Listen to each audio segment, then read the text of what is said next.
Omusajja ono omukalabakalaba eyasinzira ku mikutu gimugatta bantu amala yeeyita omukunzi w'obuwagizi bwa mutabani w'omukulu Gen.Mhoozi Kainerugaba mu kibiina kya NRM ku kifo ekimanyiddwa okubeera mu Balaam Balugahare. Ono yanyaga ensimbi eziri mu bukadde 5 okuva ku munnayuganda awangaalira mu ggwanga erya Sweden amanyiddwa nga Gen.Mhoozi.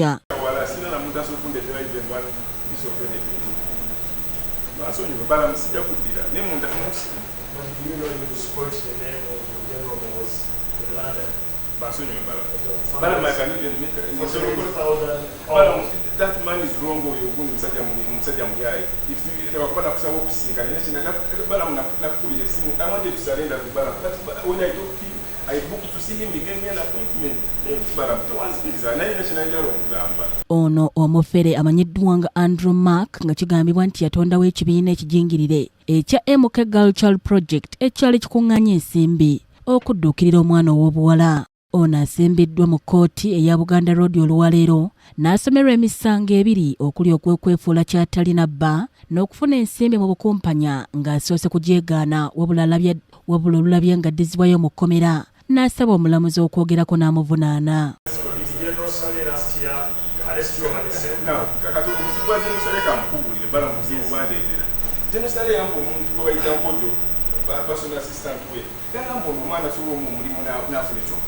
When I reached out to Canada, if you take me to a family, you have the contact from a family, you didn't take me there.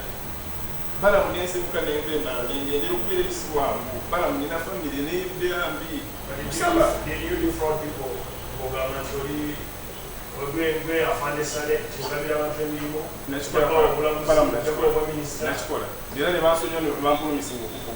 Omulamuzi akkiriza Andrew Mark okusaba Balaam okumusonyiwa ku byonna bye yakola nti byonna yabikola lwa bwavu. Balaam amutegeezezza nga bw'alina okusaba omulamuzi okuddamu okumusomera emisango era kyakoze.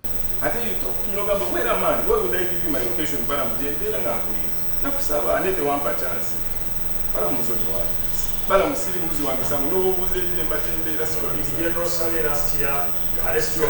now kakati omuzibu wa Jenosale kamukubulire Balaam muzibu wandeetera Jenosale yampa omuntu gwe bayita nkojo personal assistant we yagamba ono omwana asobola omulimu n'afuna ekyokukola. When I reached out to Canada Mugume nemwegayirira if you take me to afande nkojo have the contact from afande nkojo nenegayirira afande nkojo didn't take me there. Balaam didn't say they don't play this one. Balaam in a family, they are be. You defraud people.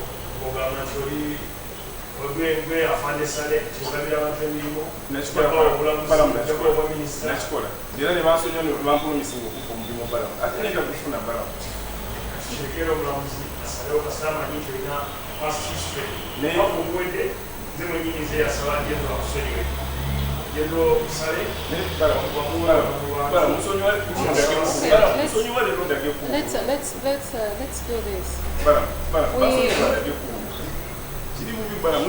Wabula wadde ng'ono Yetonze omuwabi wa gavumenti mu musango guno Jowanikeko ategeezezza nga bwe bakyalina okutunuulira obujulizi bwe balina mu musango guno era bakomyewo mu kkooti eno okulambika wa we banaaba batuuse. Ye omukulu Balaam Balugahare mu kwogerako ne bannamawulire agamba nti omuvubuka ono yakozesa omutimbagano n'asolooza ensimbi era nga kiteeka amannya ga Gen.Mhoozi n'abalala mu bumenyi bw'amateeka.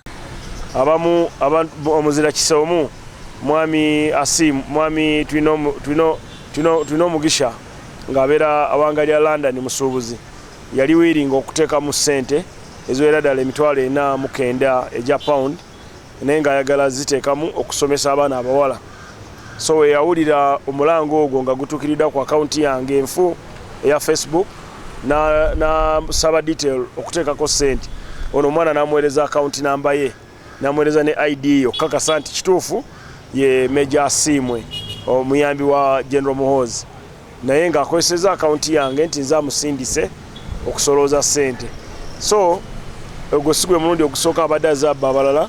Kati mwami tulina omujuni kye yakola tulina Mugisha n'agenda ku embassy ya Uganda mu Bungereza n'abagamba nti yabaagala confirming obe oyo. Ono asabye abavubuka okwewala okukozesa emitimbagano obubi naddala mu kiseera kino era ng'agamba nti buli muntu alina okwemulugunya ku Andrew Mark Asiimwe okutwala okwemulugunya ku poliisi ya Jinja Road.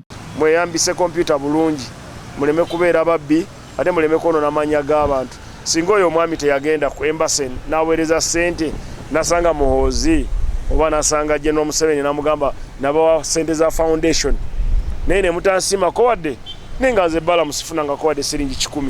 Era omuntu yenna ayina ayawa omwami oyo Maaka essente ku simu ye eya Walid bamusindise Luzira mujje mugulewo fayiro ku Jinja Road oba ku kitongole kya CID asobole okuba compensatinga wanaddiza abantu ssente za. Omulangira Gen.Mhoozi yakusakidde eggulire lino ku Rocket TV amalindirire.